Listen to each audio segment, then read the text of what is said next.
សូមគោរពជំរាបសួរពុកម៉ែបងប្អូនទាំងអស់គ្នាទាំងពុកម៉ែបងប្អូនដែលរស់នៅក្នុងប្រទេសនិងពុកម៉ែបងប្អូនដែលរស់នៅក្នុងក្រៅប្រទេសជាទីគោរពជាទីស្នេហាដោយពុកម៉ែបងប្អូនទាំងអស់គ្នាបានដឹងហើយថារយៈពេលកន្លងមកតាំងពីខែ7គឺថៃបានឈ្លានពានកម្ពុជាម្ដងហើយម្ដងទៀតម្ដងហើយម្ដងទៀតហើយការឈ្លានពាននោះមានគ្រប់ស្ថានភាពគ្រប់បែបបទនៃការឈ្លានពានមានទាំងការបាញ់ប្រហារទាំងការរាយបណ្ដាលុះបង្កភាពអសន្តិសុខក្នុងសង្គមប្រទេសជាតិខ្លួនឯងរហូតមកប៉ះពាល់ដល់ប្រទេសកម្ពុជាអញ្ចឹងនៅក្នុងវេលាថ្មីនេះកាលពីម៉ោង 10 ដល់ម៉ោង 12 សកម្មជនថៃបានចាក់សម្លេងខ្មោចនៅវេលាម៉ោង 3:20 នាទីទៀបភ្លឺត្រូវនឹងថ្ងៃទី 11 ខែ 10 ឆ្នាំ 2025 គឺថៃបានចាក់សម្លេងយន្តហោះដែលចុះនៅក្នុងភូមិព្រៃច័ន្ទនេះបើតាមយោងទៅតាមការបង្ហោះរបស់លោកហ៊ុនសុធាលោកបានលើកឡើងយ៉ាងដូចនេះថាចេះតែថៃកោតធ្វើទៅរួចនេះសូមបញ្ជាក់ឲ្យឃើញថា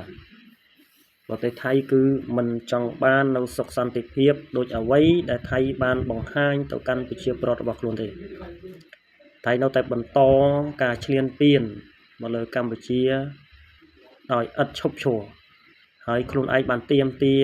សន្តិភាពថាកម្ពុជាជាអ្នកបង្កចំនួនទាំងដែលខ្លួនបានឈ្លានពានកម្ពុជាម្ដងហើយម្ដងទៀត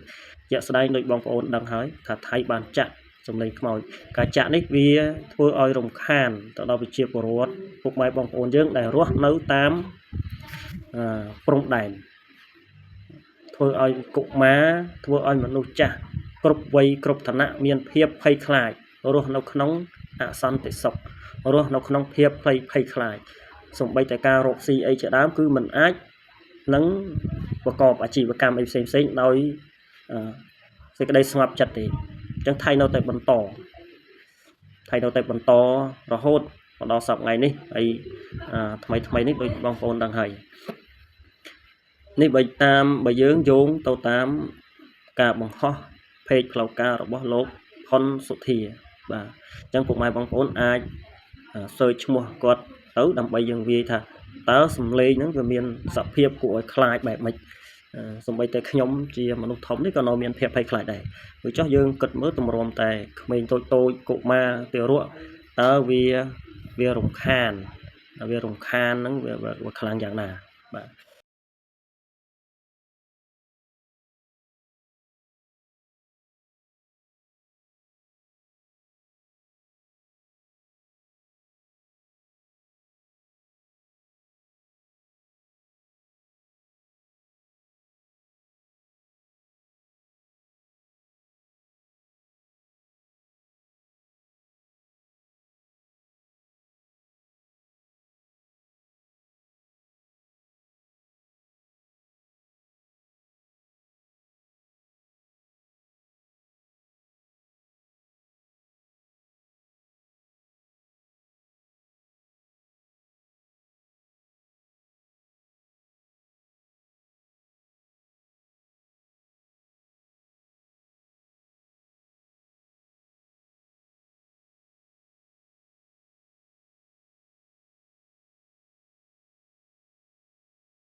បាទអញ្ចឹងយើងក៏រលេខទៅមើល page ផ្លូវការរបស់លោក Michael Alfaro ដែលជាអ្នកសារព័ត៌មានដ៏ល្បីហើយក៏ជាអ្នកគៀកជិតស្និទ្ធជាមួយនឹងលោកប្រធានាធិបតី Donald Trump ផងដែរលោកក៏បានបង្ហាញនៅភាពហ៊ូសចិត្តចំពោះទាហានថៃក៏ដូចជារដ្ឋាភិបាលថៃដែលលោកបានសរសេរយ៉ាងច្បាស់ថាថៃបានរំលោភសិទ្ធិប្រជាពលរដ្ឋរំខានដំណេកបំភ័យប្រជាពលរដ្ឋដោយប្រើប្រាស់សម្លេងខ្មោចឆ្កែលូនិងសម្លេងយន្តហោះដើម្បីវាយប្រហារមកលើប្រជាជនខ្មែរមួយយប់ទល់ភ្លឺនេះបើតាមការលើកឡើងរបស់លោក Michael B. Alfaro អញ្ចឹងសារព័ត៌មានបរទេសក៏លោកបានបង្ហាញថាថៃគឺពិតជាបានរំលោភបំពានសិទ្ធិយ៉ាងខ្លាំងយ៉ាងធ្ងន់ធ្ងរចំពោះប្រជាពលរដ្ឋរបស់យើង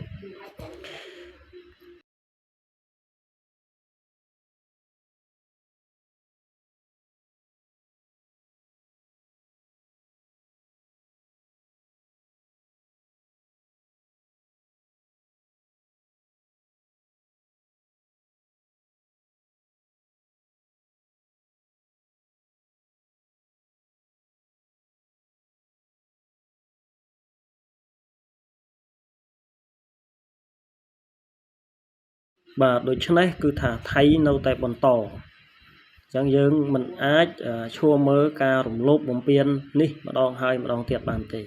អញ្ចឹងយើងក៏លេខទៅមើល page មួយទៀតក៏បានសរសេរថាស្ថាបនិកឡានដឹកអាចដ៏រំភើបដែលពេលដែលបានចាក់សម្លេងខ្មោចដើម្បីធ្វើទុកឬក៏ធ្វើឲ្យប្រជាពលរដ្ឋមានភាពភ័យខ្លាចនៅក្នុងថ្ងៃទី11នេះជាស្ថាបនិកដឹកអាចរបស់ប្រជាជនថៃដែលថៃមានការគ្រប់គ្រងយ៉ាងខ្លាំងចំពោះបរិសម្នាក់នេះអញ្ចឹងបងប្អូនស្គាល់ហើយស្ថាបនិកដឹកឡានអាចគឺថាថៃនឹងមានការគ្រប់គ្រងមែនទែនអញ្ចឹងខ្ញុំចង់ត្រឡប់មកវិញថាថៃនៅតែបន្តឈ្លានពានកម្ពុជាដោយពុំមានភាពខ្លាចរអាពុំមានការជឿជាក់ឬក៏អនុវត្តទៅតាមបទឈប់បាញ់ដែលលោក Donald Trump បានចេញសេចក្តីថ្លែងនោះបាទសូមអរគុណ